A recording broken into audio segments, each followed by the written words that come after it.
As mozas e mozos franceses de 29 anos recibirán unha carta nas súas casas a partir do mes de xuño para animalos a ter fillos e promover a conxelación de óvulos a través da Seguridade Social. O obxectivo das misivas é favorecer o rearme demográfico do país e empoderar a poboación para preservar a súa fertilidade. É que o país galo acaba de entrar en crecemento negativo de poboación por primeira vez dende a Segunda Guerra Mundial. O Ministerio de Saúde francés asegura que esta medida non pretende presionar os mozos, senón darlles ferramentas para evitar o temido arrepentimento por causas asociadas ao reloxo biolóxico. Pero, que nos parecería a nós recibir unha carta recordándonos a data de caducidade da nosa fertilidade? Pois pareceme un intrusismo tremendo por parte do goberno na vida privada da xente e nunha decisión tan individual como ter fillos ou non. Que me presione el Estado concretamente no me parecería bien. O sea, yo tengo hijos cuando quiero, ¿no? O sea, yo si me apetece tener hijos a los 40, a los 35, a la hora que me dé la gana, o sea, no tengo por qué...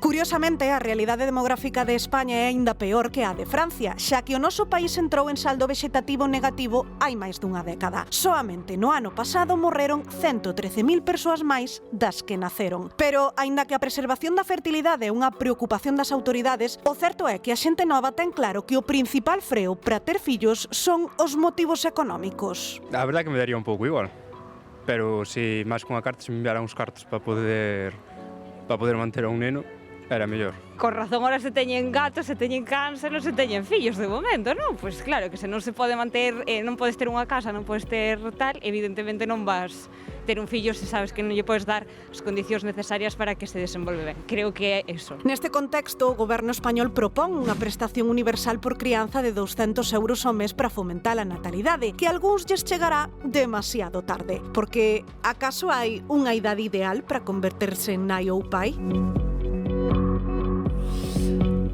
Claro, isto é unha cuestión económica ou hai algo máis? A ver, Bernardo, aquí en Galicia como estamos? Para comezar a recibir unha cartiña ou vamos ben? Vamos tarde. Vamos tarde. Porque hai 29 anos onde irá a miña carta. Galicia dá unha pequena sorpresa demográfica, pero segue a ser igualmente un problema. Aquí a natalidade medra máis que a media de España. Tras anos en caída, a comunidade suma 6 meses seguidos con máis nacementos que o ano anterior. Entre xuño e novembro do ano pasado, rexistráronse 469 bebés máis que no mesmo período de 2024, e ata novembro houbo máis de 12.000 nacementos, 195 máis que no ano previo. En porcentaxe, Galicia medra un 1,59%, por riba dese 1,08% da media estatal. Estamos entre as 5 comunidades con maior aumento, só por detrás de Madrid, Castela-A Mancha, País Vasco e Aragón. Pero o cambio non chega para equilibrar a balanza. En 2025 faleceron máis de 33.600 persoas, máis de 1.000 que no ano anterior. E o saldo vexetativo segue sendo negativo, menos 16.265 persoas. Mentres tanto, vímolo de escoitar, en Francia, a partir de xuño, os mozos de 29 anos recibirán cartas sobre preservación da fertilidade, reproducción asistida e saúde sexual tamén, para conciencialos sobre a elección de ter fillos e a opción de conservar gametos, nun contexto no que cada vez é máis raro ver a mulleres novas nais.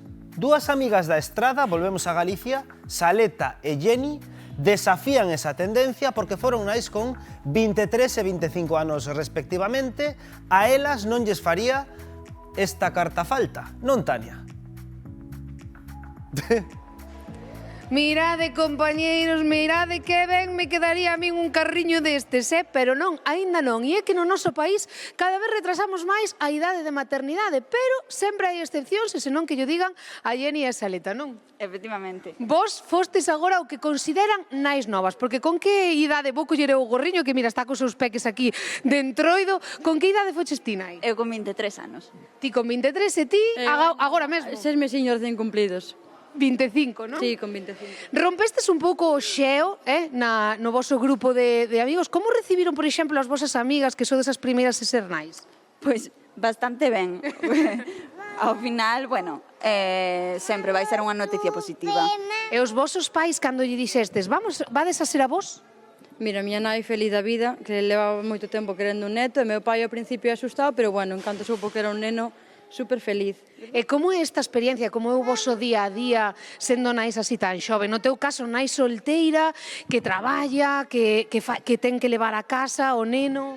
Pois, bueno, ao final vas necesitar a axuda da túa familia, principalmente dos meus pais, para conciliar un pouco co neno. E, bueno, pedín a reducción de xornada para poder ter un poquinho máis de tempo libre. Para compartir un pouco máis de tempo co peque. Esta experiencia, a pesar de que o mellor no primeiro momento vos colleu así un pouquiño de sorpresa, repetiría de ser nais a esta idade? Eu sí, sin duda. Sí, non o pensaría 2 veces. Ti serías nai así con esta idade se tuveses que volver a vivir a experiencia, se tuveses que botar o tempo atrás? Pois sí, sinceramente sí. De feito, eu creo que te sintes con máis enerxía tendo 23, 25 anos que con unha persona de 40. E, por exemplo, no teu caso, polas noites o neno comportase ben, durme ben, despois tes que ir a traballar... Sí, no. A ver, depende, pero bueno, neste caso sí, ben. Repetimos experiencia, entón. Sin duda. Rompemos o xeo nese grupo de amigas que igual ata elas se animan agora, mandamos aí unha mensaxe e igual agora se animan elas a ter bebés. Home, sí, veña. Outro amiguito para o grupo, por favor. Hai que aumentar este grupo de amigos, así que, compañeiros, quédame aquí con Jenny e con Saleta e cos seus peques que xa vedes, están guapísimos de entroido xa, mirade. Eu tamén me vou a disfrazar, claro que sí. Vamos alá.